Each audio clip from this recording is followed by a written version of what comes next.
Ang topic natin ngayong araw na ito ay paano makatulog ng mahimbing lalo na doon sa mga taong hindi nakakatulog. Ito po si Doc Willie at Doc Lisa Ong na magbibigay ng mga tips. Gusto po namin mapahinga kayo maigi para makatrabaho sa susunod na araw. Ang number 1 tip nga natin, kailangan isipin ng katawan nyo, gabi na. So idilim nyo yung mga bintana ninyo, lagyan nyo ng kurtina, kasi yung kurtina, para din yan sa ingay, hindi makapasok. At para din sa liwanag, mas madilim ang inyong kwarto. Yes, dapat ready ka matulog, yung kwarto mo, gawin mong tahimik. Siguro sabihan mo na rin yung mga bata o meron kang kamag-anak doon o ibang tao na matutulog ka na. Kasi mamaya makakatulog ka na, biglang kakatukin ka ng malakas. At naglalagay din ako ng sign. Pwede ka maglagay ng sign na Keep quiet. Huwag guluhin, natutulog. Parang ilagay nyo sa pinto nyo para alam ng ibang tao. Yung kwarto dapat tahimik, komportable, yung ingay. At meron pang bagong pag-aaral, Doc Lisa. Pag mas malamig yung lugar, mas mabilis makatulog. Okay? So, hanap ka ng pinakamalamig. Wala naman tayo lahat aircon.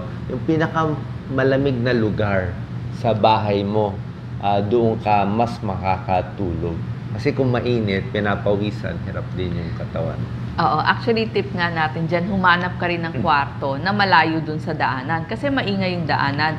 Tapos pag yung kapitbahay mo, may asong tahol ng tahol, dun ka sa kabilang banda para hindi mo gaanong madinig. Pwede ka bumili ng earplugs. Pwede rin yun. Earplugs, yung maliit lang yun, pang-bara. Tapos, pwede ka rin bumili nung sa eye patch, yung nilalagay, pang takip sa mata. Kasi kung maliwanag, hindi ka rin makakatulog. Yan din ang isang secret.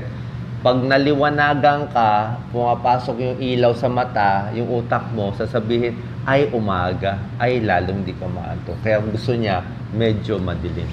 Mas maganda rin, parehong oras ng tulog. Parang sinasanay mo sarili mo. Parehong oras dumudumi sa umaga o sa gabi. Parehong oras matutulog. Parang pinapractice mo siya. Pwede ka rin maligo ng maligamgam sa gabi, di ba? Hot shower. Doon muna sa tulog kasi body clock yan eh. Kailangan sanay siya, same oras sa bawat araw. Ngayon, kung halimbawa nagkaroon ka ng trabaho bigla, kung kailan mo mabilis ibalik doon sa dating oras, ibalik mo para sanay na yung katawan mo sa ganong oras. Huwag pinag-iiba-iba. Yung iba kasi manonood lang ng TV, nag-iba-iba na yung oras. Sila yung nagkakaroon ng insomnia. Okay. Pero din pwedeng inumin, Doc Lisa. Pakita mo. Hindi to advertisement, ha? Tinakpan ko yan. Chamomile lang to, ha? Pamparelax. Para alam nyo yung itsura. Supermarket, kahit anong brand pwede. May mahal, may mura. Basta chamomile tea. Ito yung spelling. Pamparelax. Chamomile. Inaamoy mo lang yan, marirelax. Bango to. Super bango. Ito si Doc Lisa, matipid gumamit ng mga tea bags eh. At least 2 beses o 3 beses pinapagamit sa akin. Ilalagay mo na sa ref. So, ayan talaga matipid. Tipid tips para makaipon ng pera. Kung pwede rin, huwag matulog sa hapon. I mean, kung pagod na pagod ka, pwede ka matulog sa hapon, mag-siesta. Kaya lang pa nag-siesta ka na, hindi ka naantukin sa gabi. So, minsan, pwede mo ipunin yung tulog mo at maganda, pagod yung katawan physically. Nagpagod, naglinis. Kasi pag hindi pagod yung katawan, hindi ka makakatulog eh. Kailangan mapagod, baga sa cellphone, kailangan bumaba mo na yung charge ng battery para ma-recharge ka ulit. Yes, Doc Lisa. Yes, oo nga. Tapos, syempre, kapag maraming iniisip, yung isip ka ng isip, sino ba naman ang hindi makakatulog? Lalo na kung inisip mo, naku, yung gagawin ko bukas, ito. So maganda, hapon pa lang, bago mag-alas 6 ng hapon, nailista mo na lahat ng gagawin mo. Na-prepare mo na, isusuot mong damit, sapatos, underwear, pantalon, pati yung gamit ng mga bata. Para alam mo, naka-prepare na yan, hindi na yan sasagi sa isipan mo at hindi mo kailangan tumayo sa gabi para ihanda pa. Pati yung mga ibabaon, na ilista mo na yan. Yung iba nga, pwedeng prepared na, iinitin na lang kinabukasan. Ano yung almusal. So, iba yung naka-prepare na bago ka matulog. Mas mahimbing ang tulog mo. Bagay nga sa ito, Doc Lisa, itong bagong channel natin. Kasi nga, ito ginawa natin, more tips ni Doc Lisa, more pambabae, yung mga usapang pambabae na hindi tayo makikialam doon. Anyway, kinompleto mo, dami mong sinabi doon ha. Parang dami iniisip ng nanay, grabe. So, yun na nga, kasi pag marami tayo iniisip na problema, pag nasulat mo, ang secret pa paano mo hindi isipin eh. Kaya nga, 1 hour, kung gusto mo 2 hours bago matulog, maganda wala ka nang iniisip na mabigat na plano. Okay? Yung mga kaaway mo, yung nag-utang sa'yo, yung boyfriend, yung girlfriend umiwan sa'yo, huwag mo na isipin 2 hours. Diba? Itong mga iniisip nyong mga kaaway o issue, bukas nyo na lang isipin. Actually, secret yun eh. Yung malaking problema, sabihin mo sa sarili mo, hindi ko iisipin ngayong gabi, bukas ng alas 10 ng umaga ko iisipin. So, parang nilabas mo na siya. Parang pinasa mo na siya. So, parang magdarasal din, syempre, di ba? Kung nagdarasal, parang pinasa mo na kay Lord. Isa pa rin na medyo kakaibang tips. Yung relos, mas maganda nakatalikod. Hindi mo nakikita. Oo. Kasi pag nakita mo yung relos, lalo ka hindi makakatulog. Maiinis ka. Nakita mo, 11 p.m. na, hindi ka pa makatulog. Alas 12 na, hindi ka pa makatulog. Yung iba nakita ko, kino-comment, binubugbog yung sarili. Sinusuntok ka sarili. Ibig sabihin, huwag kang magalit sa sarili mo pag hindi ka makatulog. Kasi lalo ka naiinis, lalong hindi ka makakatulog eh. Ganun yun eh. Lalong gusto mo makatulog, lalong hindi ka makatulog. Kung kailan ayaw mo makatulog, mag-isip ka lang ng walang kabagay-bagay. Yung mga useless, yung mga, siguro, basa ka magazine, o yung mga hobbies mo, nagawain, maglinis, o kung ano man yung hobby mo, kung saan ka nare-relax, yung mga walang kabagay-bagay na walang stress, yun ang isipin mo. Kasi doon ka marirelax, doon ka makakatulog.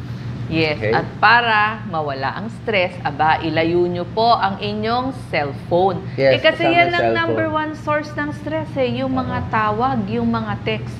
I-silent nyo na, ilayo nyo, bukas nyo na tignan, paggising nyo. So, 1 hour before, tapusin mo na kung sino yung may message, Yes. sino yung ganyan, sabihin mo na good night, di ba? I-message mo na good night, sabi, kulit pa ng kulit sa'yo eh, di ba? Kaya, uutang na naman, pinautang mo na, utang na naman, sabihin mo na good night, di ba? So, pwede ilayo yung cellphone. Yung iba kasi, nakatabi yung cellphone, dapat silent. Pag hindi silent, Useless yun. I mean, pwera lang kung on call ka, wala tayong choice, di ba? Pero kung kailangan silent, pinakamaganda silent. Kahit vibrate mararamdaman mo rin ng vibrate siya o may ilaw din siya. Pag malapit sa'yo, may maisip ka, mahawakan mo. Kaya tapusin mo na lahat, itabi mo muna, bukas mo na tingnan ng maaga. Okay? Doc Lisa? Oo, yung iba. Paano naman yon? Lagi akong nasi-CR kapag gabi na. Yung iinumin nyo, siguro mga 6 p.m., 7 p.m., inumin nyo na. Yung sa bago matulog, konti na lang para hindi kayo rin mapuyat, kakapunta ng comfort room. Depende yon. Oo. Kung healthy ka, pwede ganon. Pero sinabi ko nga sa inyo, kung meron kayong kidney stone, bato sa bato, kailangan iinom ng tubig sa gabi. Walang choice eh. Talagang tatayo ka. Sa mga may kidney stone, kasi gusto mo mawala. Pero sa ordinary, pwede naman. Tsaka bago matulog, ihin mo na lahat. Diba? Ubusin mo na lahat. Minsan nagkakaroon ng urinary retention, hindi na uubos eh. Pagkala mo ubos na, hintay ka pa konti. Hanggang maubos na maubos, para paghiga mo, hindi ka na gigising. Isa din, tip, mga 1 to 2 hours, mas maganda 2 hours before, bago ka lang kakain. Kasi kung bagong kain, hindi ka rin makakatulog, kumukulo yung tiyan. So, pag sobrang busog, hindi maganda. Pag gutom din naman, hindi ka rin makakatulog. So, dapat balance lang. Okay? Another tip, napakahalaga, nagawa ko na to sa isang video ko, huwag gamitin ng alak na pampatulog. Ulitin ko ang alak hindi siya pampatulog. Hindi maganda, maraming side effect. Kung makakatulog ka man sa alak, ilang araw lang, tsaka mababaw ang tulog mo.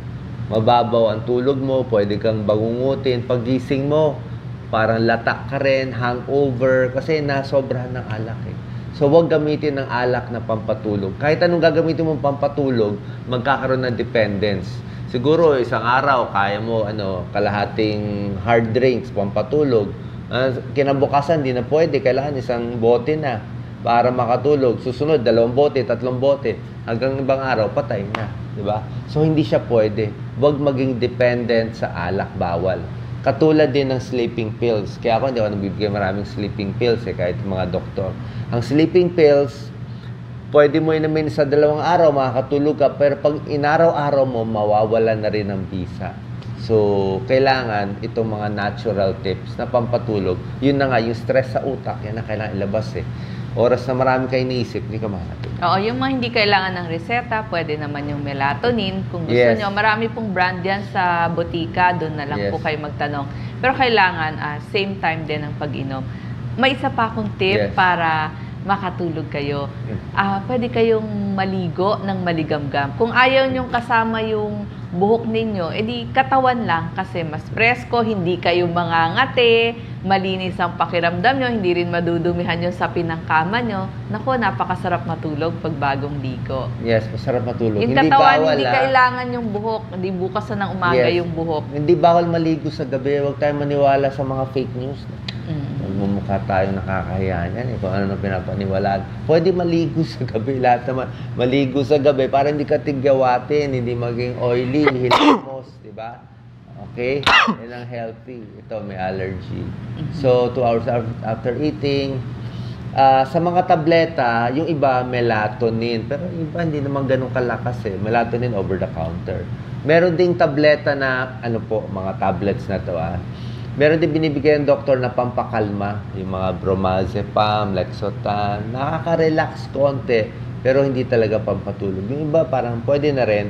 Tapos meron mga sleeping pills na kailangan mo ng special license na hindi ko rin nire-recommend na araw-arawin, diba? So, try nyo itong mga natural remedies. Okay? Sana nakatulong itong tips. Final tips, Doc Lisa? Yes, Para sa mga babae. ilak po ang pintuan ng bahay at sana yung mga anak umuwi ng maaga para makatulog na ang inyong mga magulang.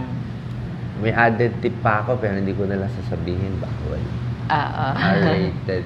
Tsaka sa pang-asawa lang. God bless po.